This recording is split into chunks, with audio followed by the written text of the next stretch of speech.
factors of concentration. 1. Introduction.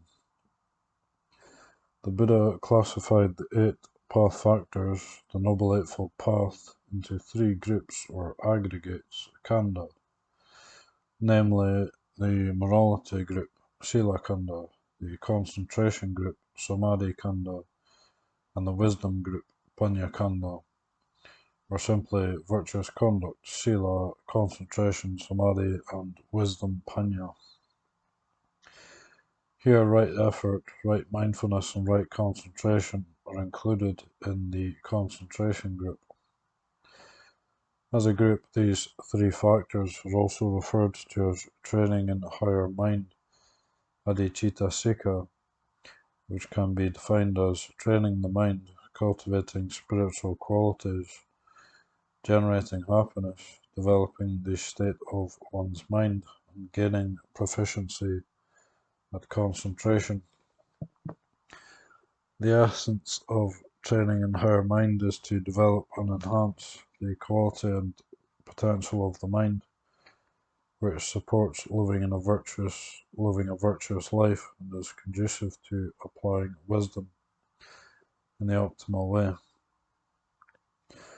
On the highest level, higher mind, adhicitta or concentration, refers to methods of developing tranquility, samatha, and to various methods of tranquility meditation.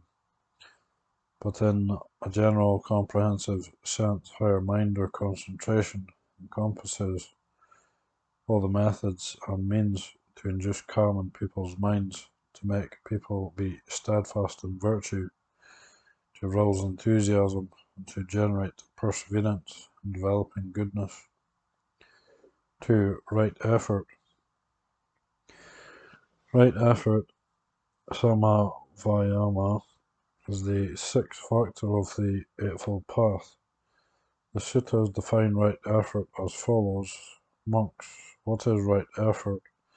Here a monk in this Dhamma and discipline, 1. Generates wholesome enthusiasm, exerts effort, rouses energy, strives and determines to prevent unarisen evil unwholesome qualities from arising. 2. Generates wholesome enthusiasm, exerts effort, rouses energy, strives and determines to abandon arisen evil unwholesome qualities. 3. Generates wholesome enthusiasm, exerts effort, rouses energy, strives and determines to foster unarisen wholesome qualities to come into being. 4. Generates wholesome enthusiasm, exerts effort, rouses energy, strives and determines for the continuance, non-disappearance, increase, completion, thriving and fulfillment of arisen wholesome qualities. The Abhidhamma offers an additional definition. What is right effort? The rousing of energy, vidya ramba in the mind, progress, perseverance, determination, effort, exertion, persistence, steadfastness, constancy, steady progress, not forsaking enthusiasm, not neglecting work, shouldering responsibility, energy, the faculty of energy, the power of energy, balanced effort, the enlightenment factor of energy, which is a factor of the path, connected to the path. This is called right effort.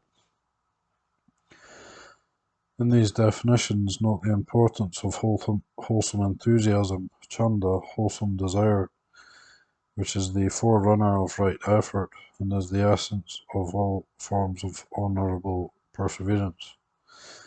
The definition in the suttas above, in which right effort is divided into 4 factors, is also called right endeavour, samapatthana, of the 4 endeavours, patthana, and each of these 4 endeavours has a specific name as follows.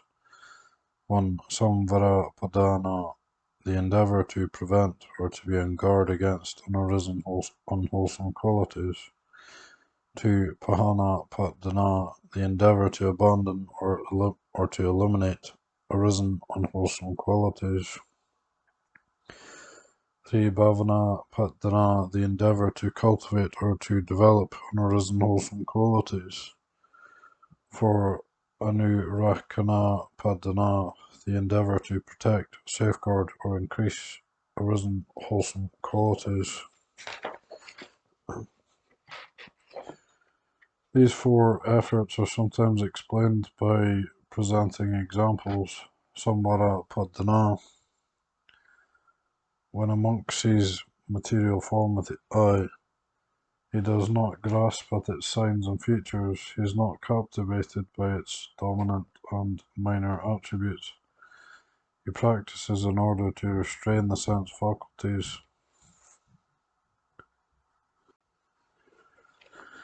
He practices in order to restrain the sense faculties, which, when unrestrained, are the cause for the unwholesome mind states of covetousness and aversion, to overwhelm the mind. He protects the eye faculty. He is restrained in regard to the eye faculty. The same for hearing sounds, smelling odors, savoring tastes, contacting tactile objects by way of the body, and cognizing mental objects by way of the mind. 2. Pahana Padana. A monk does not permit thoughts of sensuality, thoughts of ill will, thoughts of cruelty and evil, unwholesome states that have arisen to be sustained. He abandons them, decreases them, brings them to destruction, makes them without remainder. 3. Bhavana Padana. A monk develops the 7 factors of enlightenment, which rely on seclusion, dispassion, and cessation, and incline towards liberation. For Anurakana Padana, a monk nurtures the concentrative signs, Samadhi Nimitta, that is, the 6 perceptions, Sanya. Effort is a vital quality in Buddhism, which is evident from the fact that right effort is one of the 3 factors, along with right view and right mindfulness, which is required as a constant support for the other factors of the Eightfold Path. In almost every group of spiritual factors found in the scriptures, effort is included, represented by different Pali terms. The following passages by the Buddha confirm the importance of effort. This Dhamma is for the energetic, not for the indolent. Monks, I know clearly the value of 2 things. 1, to not be content with wholesome states of mind so far achieved. 2, to be unremitting in putting forth effort. Therefore you should practice accordingly. May I put forth unremitting effort. Let only my skin, sinews, and bones remain. Let the flesh in my body dry up. Yet there shall be no ceasing of energy till I've attained whatever can be won by manly strength, manly energy, and manly effort. Thus should you train yourselves. Among other reasons, the repeated emphasis on effort stems from the primary Buddhist principle that the truth is an aspect of nature or exists as laws of nature. The role of the Buddha, the teacher, Sutta, is to discover this truth and then reveal it to others. The fruits of spiritual practice occur in an impartial way according to natural causes and conditions. They are not generated by the teacher. Therefore, people must make effort and produce results by their own strength and energy. They should not expect or appeal for desired results without putting forth effort, as is confirmed by this verse in the Dhammapada. The awakened ones can but point the way. You must make effort yourselves. Putting forth effort is similar to developing other spiritual qualities. All these qualities must be cultivated in an integrated manner, not in isolation. When effort has been properly prepared and integrated in the mind, one is then ready to express it as concrete actions in the external world. It is not a matter of simply generating a wish to make effort and then willfully applying physical force in one's exertions, which may lead to excessive straining and have very harmful consequences. The making of effort must thus be in harmony with other spiritual qualities, most notably mindfulness and clear comprehension. One acts with understanding and awareness. One makes a balanced effort by being neither too tight nor too slack, as is described in this story from the suttas. A one-time Venerable Sona was residing in the Sitavana grove near Rajagaha.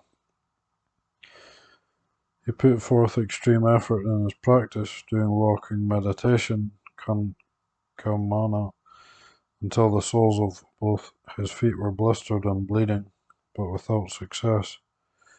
He thus had this thought: I am one of the most energetic disciples of the Blessed One, yet my mind has not attained liberation from the taints, nor is it free from clinging. Now my family is wealthy, and I can utilize my wealth and do meritorious deeds. Let me then give up the training and utilize my wealth and do meritorious deeds. Buddha knew what Sona was thinking and came to speak with him. Sona, weren't you just now thinking of giving up the training? Yes, Lord. Tell me, Sona, when in earlier days you were a layman, were you not skilled in playing the lute? Yes, Lord. And Sona, when the strings of your lute were too taut, was your lute well tuned and easy to play? No, Lord. And when the strings of your lute were too loose, was your lute well tuned and easy to play? No, Lord. But Sona, when the strings of your lute were neither too taut nor too loose, but adjusted to an even pitch, was your lute then well trained and easy to play? Yes, Lord. Similarly, Sona, if energy is applied too forcefully, it will lead to restlessness, and if energy is too lax, it will lead to inertia. Therefore, Sona, keep your energy in balance, understand the balance of the spiritual faculties, and hold a mental sign, emitter of this balance. Although right effort, as one of the path factors, is an internal quality, for it would be effective and to be developed, it must rely on an interaction with the outside world. This includes how one responds to various sense impressions, and generally how one behaves, lives one's life, and engages in various activities. It also includes how one's environment affects one's effort and the cultivation of related spiritual factors in both favorable and adverse ways. The effort referred to as patdana endeavor made in Dhamma practice, which manifests as external action and is given systematic form, is connected to and dependent on particular environmental factors like the physical body, natural surroundings, and society. Buddhist teachings thus emphasize the importance of external environmental factors for fostering a virtuous life and realizing the highest goal of Buddhism. Monks, there are these 5 attributes of one who puts forth effort, patdana niyanga. What 5? Here.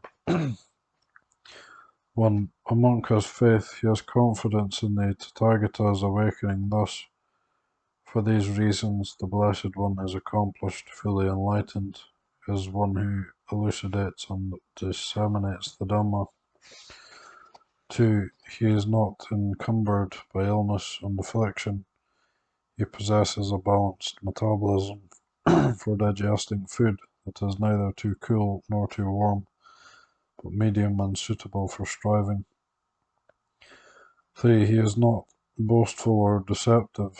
He shows himself as he actually is to the teacher and to his discreet companions in the holy life.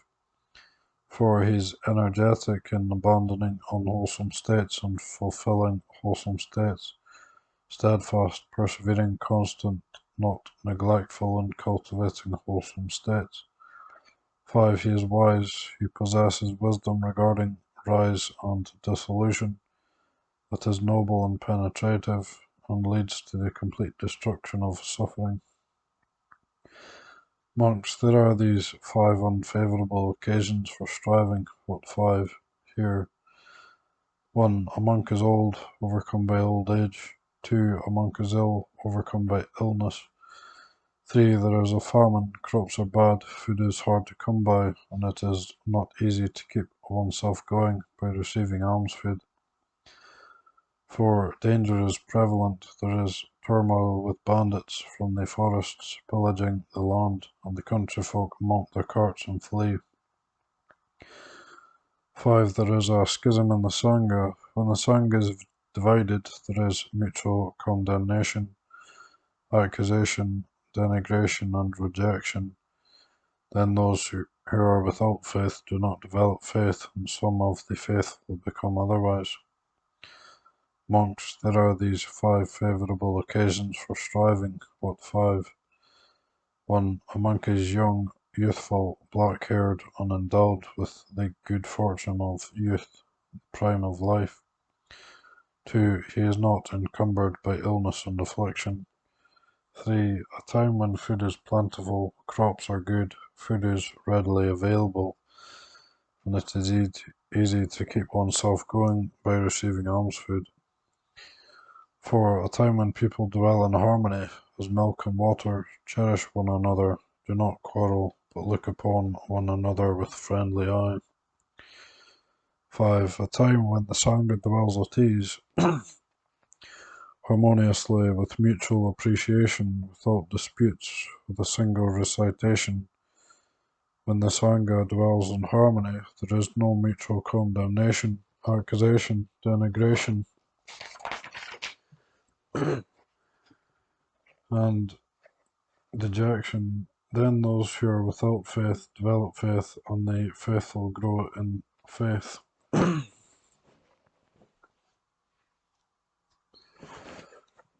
Right mindfulness. Definition. Right mindfulness, samasati, is the second factor in the group classified as samadhi, or as training in higher mind, adhicitta sikha. The suttas define right mindfulness as follows.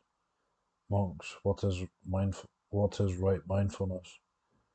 This is called right mindfulness. A monk in this dhamma and discipline. 1. Discerns the body and the body, ardent, fully aware and mindful, free from covetousness and grief for the world. 2. Discerns feelings and feelings, ardent, fully aware and mindful, free from covetousness and grief for the world. 3. Discerns the mind and mind, ardent, fully aware and mindful, free from covetousness and grief for the world. 4. Discerns mind objects and mind objects, ardent, fully aware and mindful, free from covetousness and grief for the world. The Abhidhamma provides another definition. What is right mindfulness? Mindfulness is constant recollection and reflection, or mindfulness is the state of recollection, remembering, non-fading, non-forgetting. Mindfulness is the faculty of mindfulness, the power of mindfulness, the balanced awareness, the enlightenment factor of mindfulness, which is a factor of the path connected to the path. This is called right mindfulness. The sutta definition of right mindfulness above is part of the teaching on the 4 foundations of mindfulness. Each of the 4 factors in this teaching has an abbreviated name. 1. Kayanupassana, contemplation of the body, observing the nature of the body. 2. Vedana-nupassana, contemplation of feelings, observing the nature of feelings. 3. Chitta-nupassana, contemplation of mind, observing the nature of mind. 4. Dhamma-nupassana, contemplation of mind objects, observing the nature of mind objects.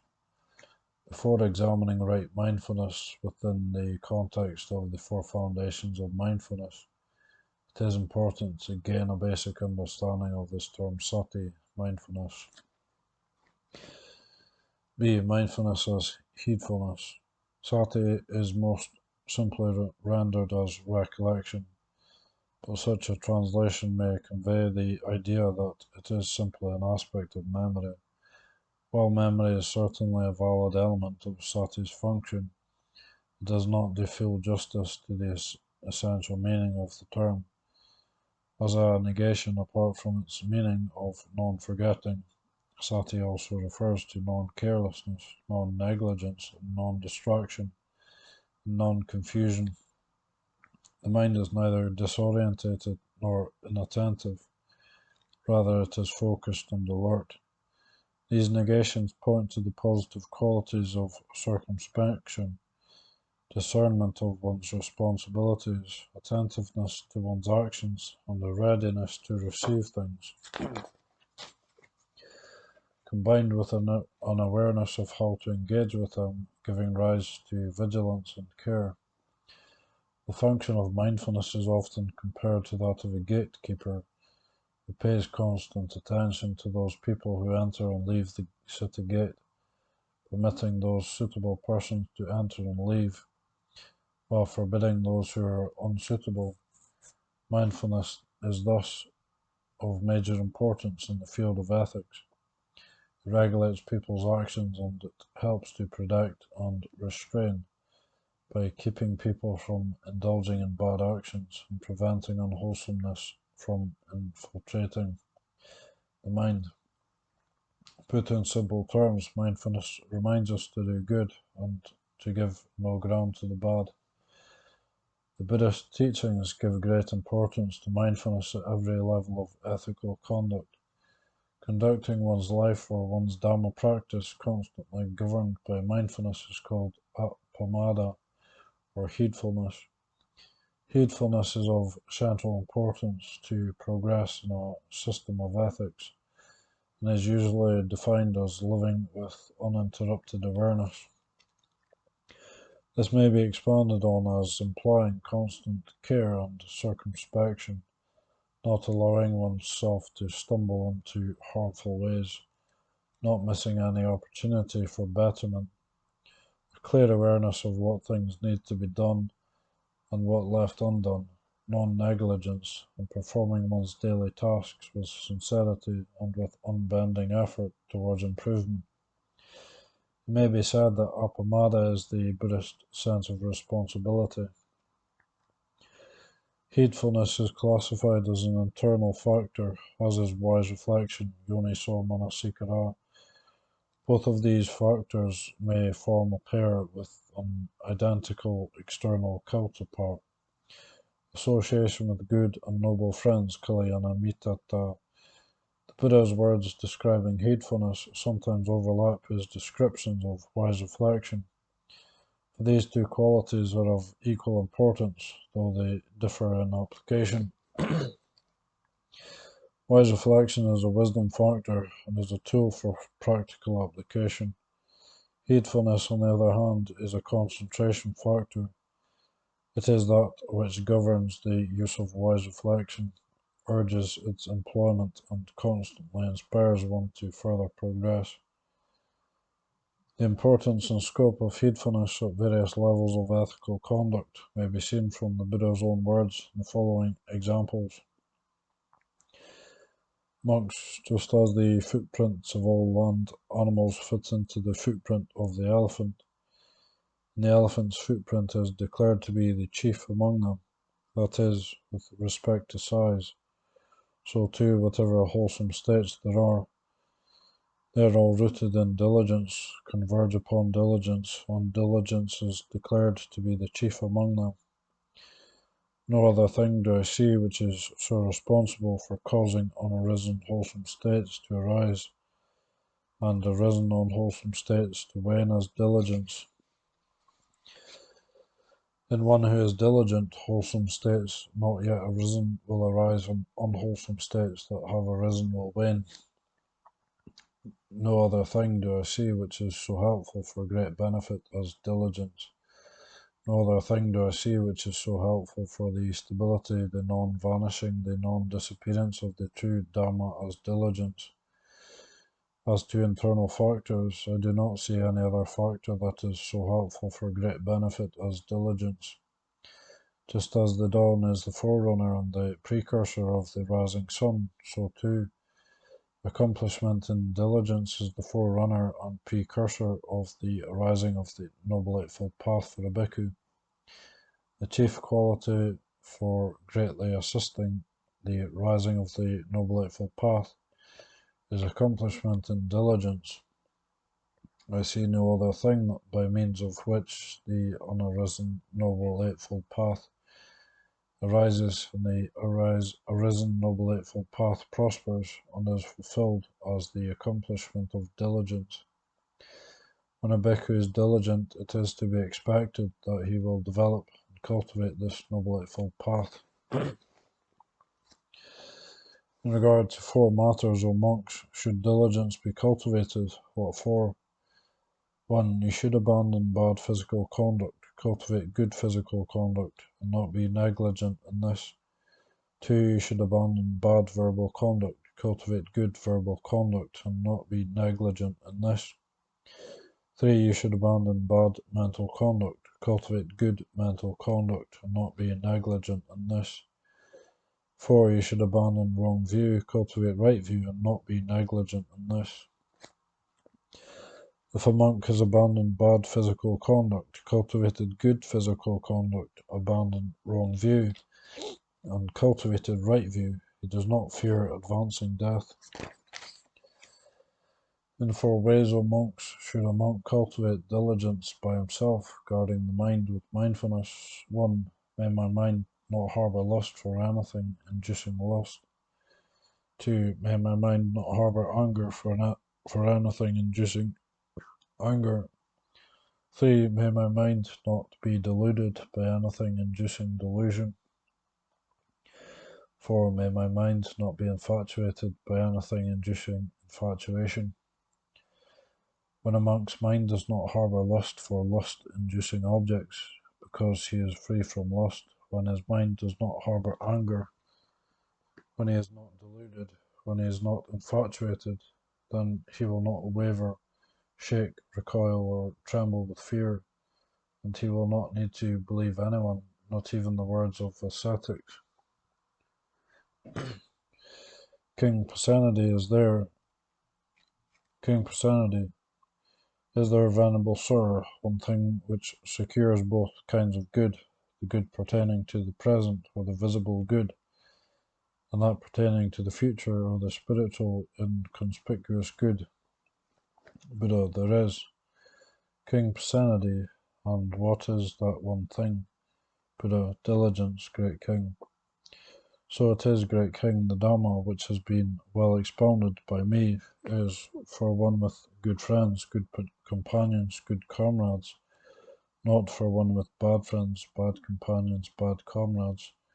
Indeed, good friendship is equal to the whole of the holy life. Therefore, great king, you should train yourself thus. I will have good friends, good companions, good comrades to associate with. When, great king, you have good friends, good companions, good comrades, you should dwell with one thing for support, diligence, and wholesome states. When, great king, you are dwelling diligently with diligence for support, your ladies of the court, retinue of nobles, soldiers, subjects in town and countryside will think thus. The king dwells diligently with diligence for support. Come now, let us also dwell diligently with diligence for support. When, great king, you are dwelling diligently with diligence for support, you yourself will be guarded and protected. Your retinue of royal ladies will be guarded and protected. Even your treasury and storehouses will be guarded and protected. Even the Buddha's last words, which he uttered before his final passing away, Parinibbana, pretend to heedfulness. All conditioned things are of a nature to decay. Strive to attain the goal by diligence.